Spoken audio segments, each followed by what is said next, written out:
God morgon. Det är härligt att vara här idag. Jag skulle önska att ni alla skulle kunna vara här. Det är en så härlig atmosfär. När jag hörde Kenneth berätta så jag fick gåshud, men inte bara det. Min ande, mitt innersta bara gladde sig över att vi har en så fantastisk Gud som kan göra så mycket i våra liv. Jag ska berätta om en process här idag.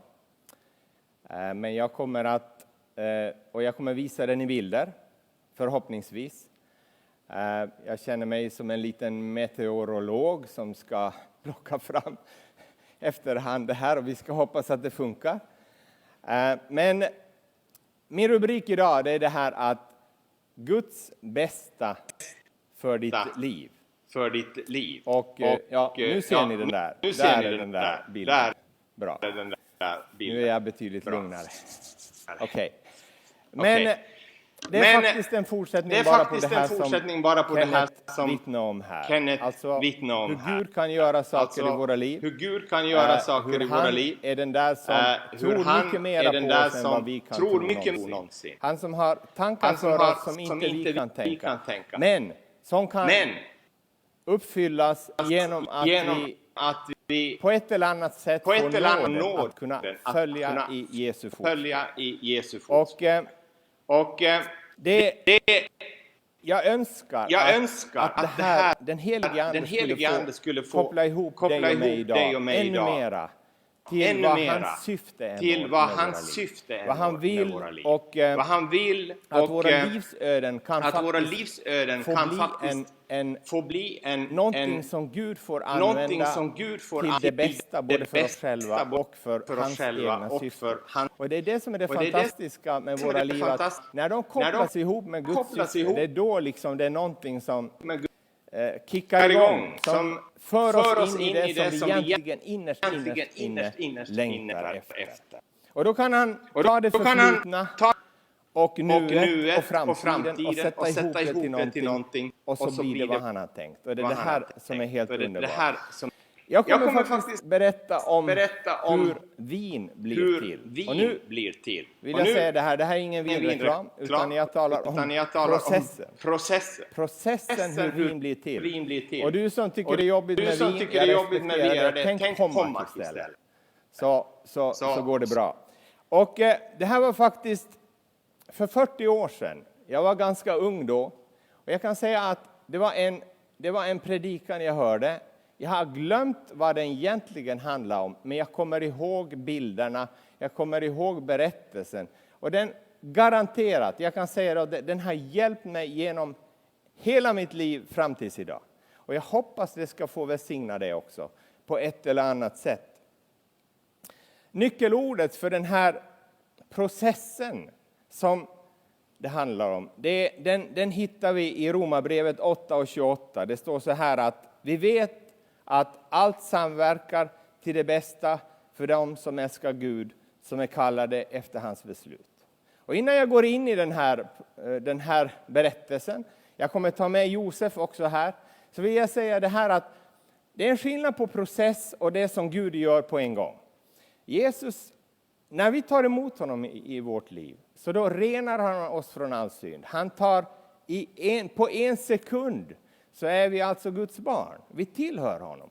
Men faktum är det att det finns saker och ting i våra liv som Gud bara jobbar med. Och han vill liksom ta fram det där vinet, om man säger så. Han vill liksom förädla det som han har tänkt, så att hans goda vilja kan ske. Och det är det här jag vill tala om. Det finns ett ord för det här i Bibeln, och det är helgelse.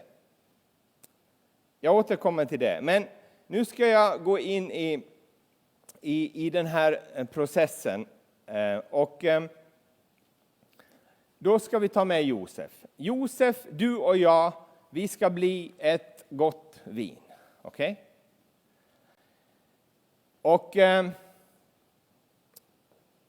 nu ser du en bild där. Nu är jag meteorolog. Nu visar jag så här. Okej. Där ser du.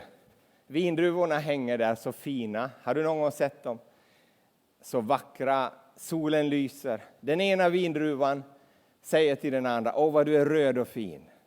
Den andra säger, ja, jag tycker bara du blir bara större och större. Och det här, liksom den här fina tillvaron så finns där. Och ändå vet vi att det här är bara början. De här fina vindruvorna, de ska faktiskt få bli också någonting annat, eller hur? Och då går vi till Josef. Josef är alltså den här vindruvan. I det här läget så är han pappas älsklingsson. Han har många andra bröder, men han är liksom, jag vet inte, kanske han är näst yngst i alla fall. Och han får en fin mantel och han liksom bara tycker, wow, livet är så häftigt. Och han bara njuter av det, och det gör du och jag också, eller hur? Men så kommer den här dagen när vindruvan ska plockas. Och vingårdsmästaren heter Jesus. Vingårdsmästaren, han vet exakt när han ska plocka vindruvorna. Han tar dem och så gör han det som han har tänkt. Och nu vill jag säga så här att Gud är ingen masochist, han är ingen som vill pina oss. Men jag vill bara konstatera så här att livet är vad det är. Livet består av många saker. Oberoende om vi tänker att vi tror på Gud och följer honom eller vi inte gör det, så vet vi att vi går igenom olika passager i livet. Och så skyll inte på Gud, utan vi konstaterar bara så här. Livet är vad det är med allt vad det innehåller. Och Bibeln och Guds ord och evangeliet är inte långt från verkligheten, utan tvärtom så är det verkligheten vi lever i. Och den ryggar inte Guds ord tillbaka för. Och så börjar Gud röra sig i Josefs liv. Josef är ung, 17 år gammal, och livet ligger framför. Drömmarna kommer. Och den här gången så drömmer faktiskt Josef också en gudomlig dröm.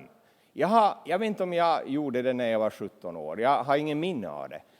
Men Josef får faktiskt en dröm som har att göra med hela hans liv. Och han drömmer. Och Gud, han väljer ut Josef för sitt syfte. Och det gör han faktiskt också med dig och mig. Och vi har då den här stunden, de här tillfällena när alltså Josef drömmer att det är en massa kärvar som bugar sig för honom. Och vi ska läsa den. Och den här drömmen är sån att han kan inte låta bli att berätta den för sina bröder. Och det här är ju det som kanske då leder till en hel massa andra saker. Vi läser från första Moseboken 37:58. Josef hade en dröm som han berättade för sina bröder. Efter det hatade de honom ännu mer. Han sa till dem, hör vilken dröm jag haft. Vi var och band kärvar på åkern.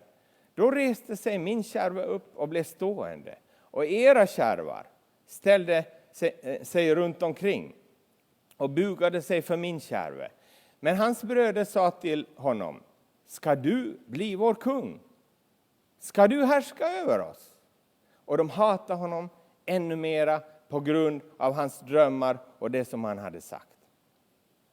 Bröderna tar vid ett tillfälle Josef och slänger honom i en brunn. De helt enkelt vill göra sig av med honom. Sen så förbarmar de sig ändå över honom och tar upp honom och så säljer de honom som slav till Egypten för 200 euro. Tänk att bli såld av sina bröder för 200 euro. Det var liksom, de skulle kanske gå på restaurang eller någonting. Det var ungefär det som. Så här ser vi redan vad livet på något vis för med sig för Josef. Och så lite är han värd i sina bröders ögon. Men för Gud är Josef värd allting.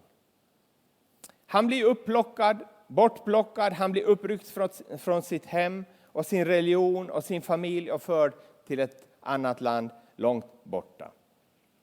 De här vindruvorna de tas och så förs de iväg till vinpressen. Och där blir de krossade. Varför krossar man vindruvorna? Därför att skalet och kärnorna ska separeras från saften. Och så man ska kunna ta hand om den. Och Josef är nu alltså i vinpressen. Och han undrar förstås varför.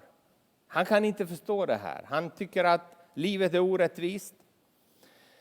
Och det är det ibland. Livet är inte rättvist alltid. Kanske du någon gång också har känt dig som slängd i en brunn. Någonting omvälvande händer, du tappar kontrollen, du förs iväg av omständigheter som du inte kan rå på. Från att ha haft koll på allting, stått på berget och tittat på solen och den har lyst dig i ansiktet, så är du plötsligt liksom inne i en helt annan läge i livet. Och det här tror jag du och jag vi känner igen lite till mans på olika sätt. Sorg, sjukdom, uppsägningar, separation, whatever. Så det är sånt här som bara liksom kommer ibland till oss. Så har vi Josef, han förs till Egypten som slav. Och i första Mosebok 39 och vers 1-2 så står det att Josef hade förts ner till Egypten och Potifar som var hovman hos farao och befälhavare för livvakterna köpte honom av ismaeliterna som hade fört honom dit. Så står det, Herren var med Josef och han blev en man som lyckades med allt. Är det inte intressant? Josefs liv går vidare. Josef, han slängs i en brunn, han förs bort som en slav. Men det står att Josef lyckades med allt vad han gjorde. Så Gud är med honom. Och det där är just precis som livet är. Gud vandrar parallellt med oss genom olika årstider, genom olika omständigheter. Han finns alltid där. Det är Josefs liv ett bevis på. Och det är också Kennets liv ett bevis på. Så Josef och Kenneth, de har jättemycket gemensamt. Så är det. Och Potifar, han är en god man. Så livet vänder igen för Josef. Och det här är precis som det är med vinet. Alltså, den här pressen, vinpressen som allting var i. Nu hälls det över i ett annat kärl. Och det är liksom, det går från det ena till det andra. Ibland handlar det på bara en del av vårt liv. Sen kan vi vara i en annan situation, en annan del av vårt liv. Och det är liksom, det här pågår hela tiden hos oss. Men så kommer nästa prövning. Josef har i princip en framtid. Han lyckas med allt, men så kommer en attack mot Guds plan för Josefs liv. Potifars fru försöker förföra Josef. Josef vägrar och så flyr han. Potifars fru anklagar honom och Josef hamnar i fängelse. Blir oskyldigt dömd. Josef undrar naturligtvis, varför ska allt det här hända honom? Han är en vanlig människa. Men han håller ändå fast vid den dröm som han har fått av Gud. Han håller fast vid den. Han vet att Gud finns med honom. Och där är han. Och jag vet att det här är vårt liv också. Vi möter också frestelser av olika slag. Vi lockas att vika av från det som vi innerst inne bär i vårt hjärta, som vi vet att det är vår livsväg. Vi tummar på vår egen integritet ibland, bara därför att det på något vis, vi är människor och vi frestas och dras. Så det här kommer vi inte undan. Det var, som en parentes här, det var en person som kom till en pastor och sa så här att kan du be för mig att jag inte ska få några frestelser? Och då svarade den här pastorn att ska jag be att du kommer direkt till himlen nu då? Vi undgår inte det här. Vi finns här i livet, i denna vinpress, i det här som handlar om livet. Så. Ja, det är inte färdigt ännu. Vindruvssaften hälls över i ekfat. Dit det inte kommer något ljus alls. Ekfaten lagras i mörka, svala rum. Helst 1,5 år och kanske lite mer. Så är det. Så blir vin till. Ju längre, desto bättre. Okay. Det är det här som händer med Josef. Josef slängs i fängelset. Han känner sig bortglömd. Har du någon gång känt dig orättvist behandlad, förtalad eller bortglömd? Ingen verkar veta om dig, ingen förstår dig. Du känner bara att här går jag liksom helt för mig själv. Andra verkar ha det så väldigt bra. Livet känns orättvist. Vi ser de perfekta solnedgångarna på Facebook, och vad har jag? Jag bara liksom finns i den här, mina egna, i det som jag liksom går igenom just då. Men Josef, vi hämtar mycket från Josef, för där mitt i fängelset så fortsätter han faktiskt bara att tjäna Gud. Han fortsätter att tyda drömmar. Han fortsätter att liksom förtrösta på den Gud som han vet att har kallat honom och som har visat att han finns på riktigt. Och Paulus beskriver det här i andra Korinthierbrevet 4 och vers 8-9. Han säger så här: vi är på alla sätt trängda men inte utan utväg. Rådvilla men inte rådlösa. Förföljda men inte övergivna. Nedslagna men inte utslagna. Du kanske tänker så här: nej men, ska du inte säga någonting lite trevligare idag? Vet du vad? Det bästa som kan hända, det är för en soldat när den ska ut i strid, det är det att den redan har kört generalrepetition. Och det att den vet vad som väntar. Och det betyder att vi i vår tro, om vi faktiskt kan liksom förstå att Gud är med oss i det här läget, så byggs det upp någonting i vårt liv som gör att vi vet att Gud är med oss också nu. Och det här är så viktigt för oss. Gud vill slå följe med oss precis som med Josef. Också det till synes meningslösa använder Gud för sina syften, om vi låter honom göra det. Ja, men så är det dags igen att lyftas ut, hällas ut ur de där tunnorna och så in i flaskor. Och det här nu buteljeras vinet, och utan etikett så ska det hänga upp och ner med huvudet neråt. Har du någon gång känt dig hängas med huvudet neråt? Det är nu som det här det kallas för jästfällning. Alltså det ska lägga sig det sista av det här grumset i vinet. Jag ska ta ett exempel på vad som kan vara grums. Jag var en gång på Madrids flygplats.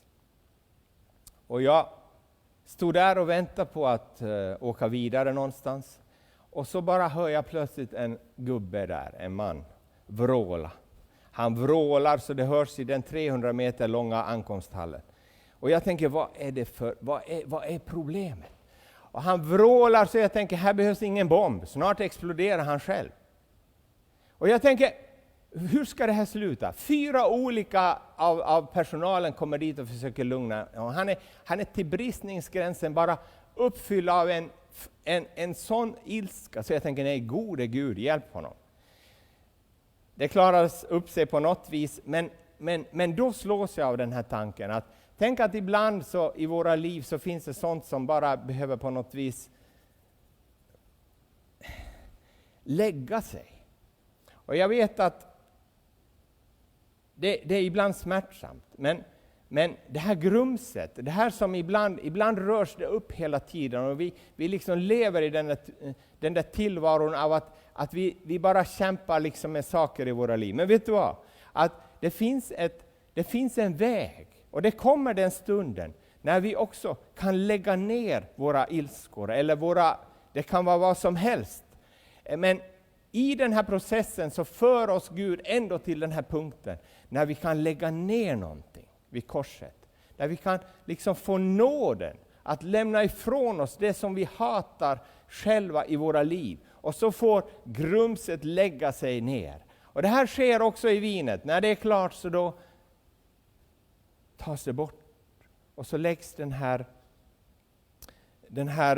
här korken på. Och så i princip är vinet färdigt. Men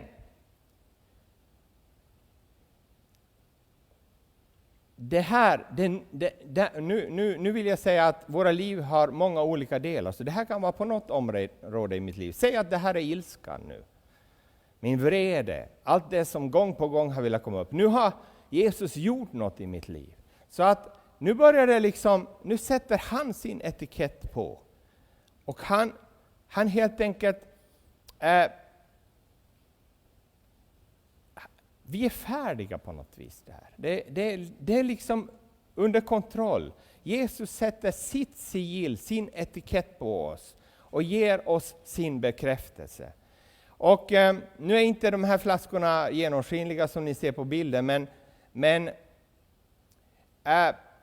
det kan vara så. Och då, tänk från det här mörka ekfatet nu, så lyfts det här upp i ljuset. Och ibland är det så med ditt och mitt liv också, att sen plötsligt så är våra liv genomlysta. Vi är liksom uppe i ljuset.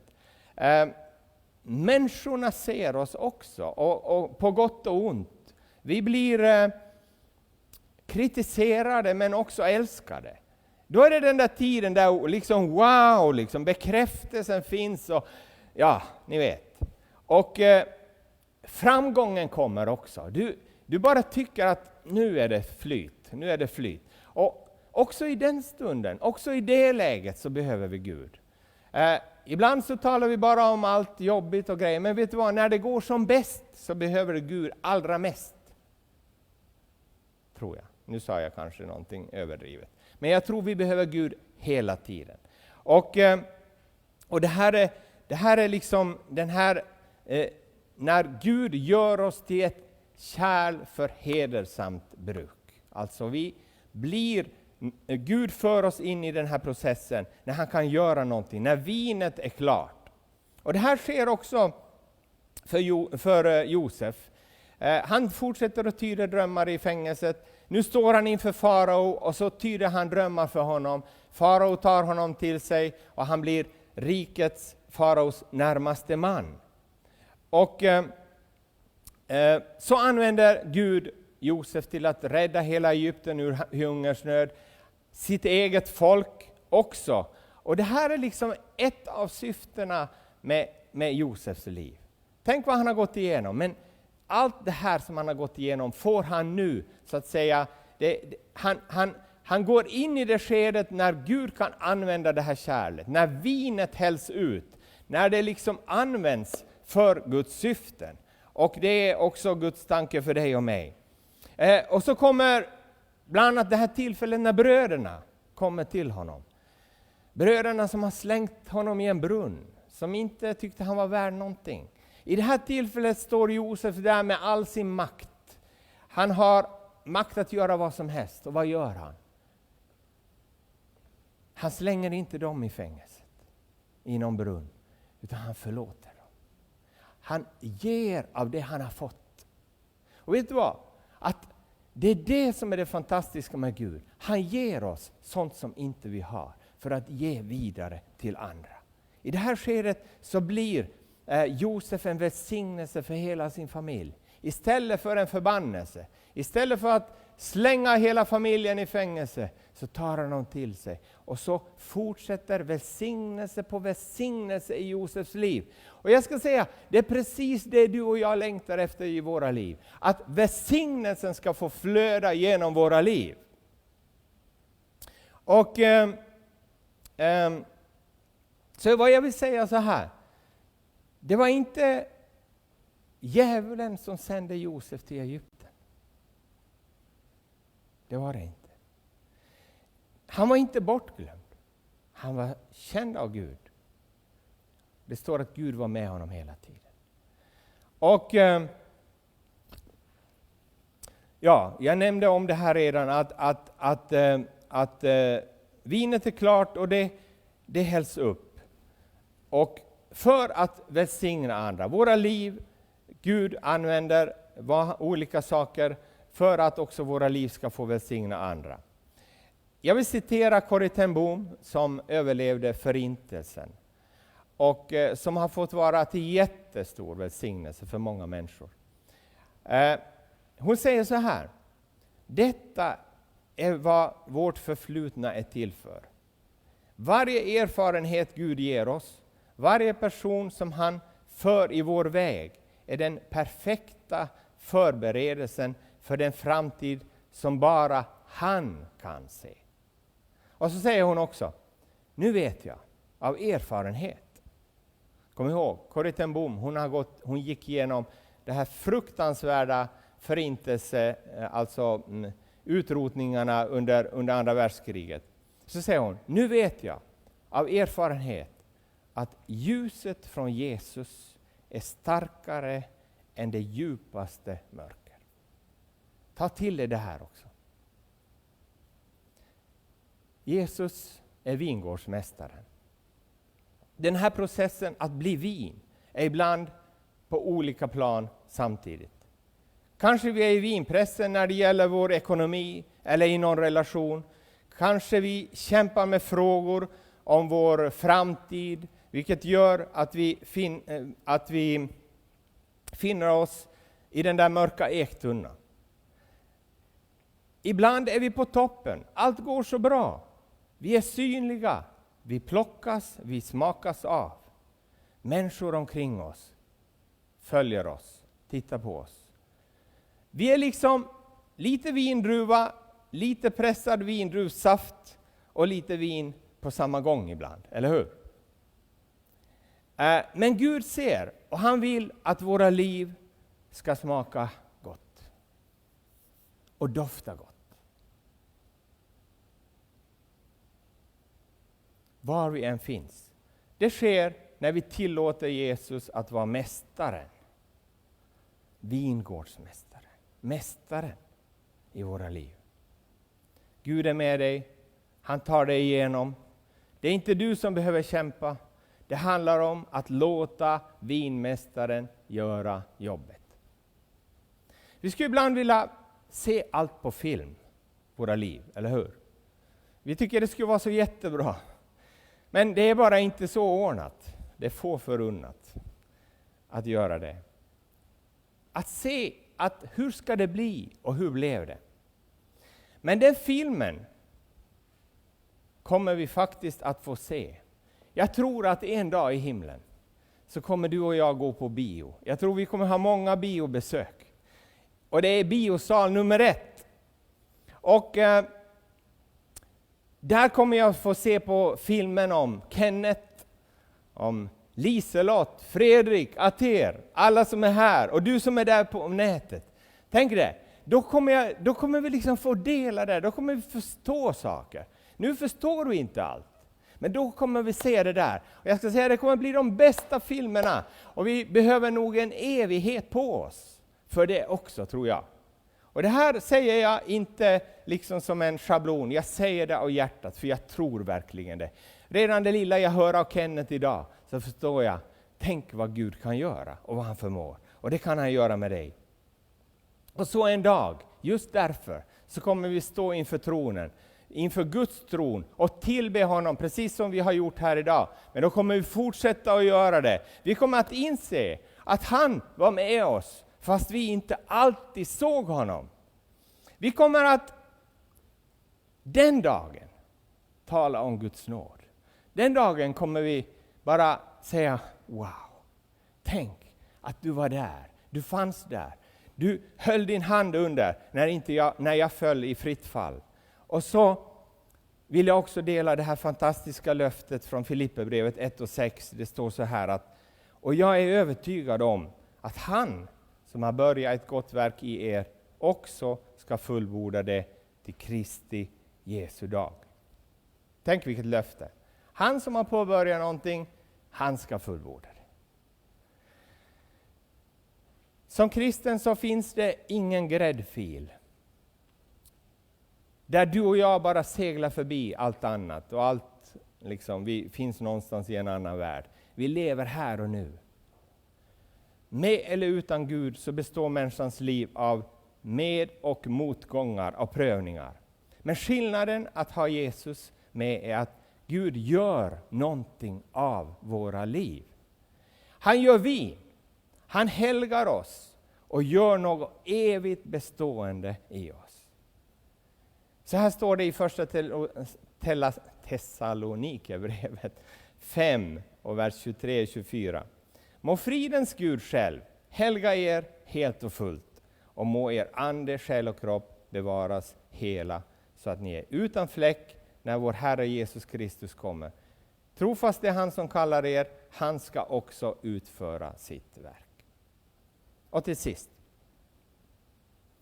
Hur kan du och jag leva så att vi vet att Gud är med oss? Så att vi vet om det här nu som jag har pratat om idag. Är det bara en teori? Är det bara någonting som är förunnat någon? Nej.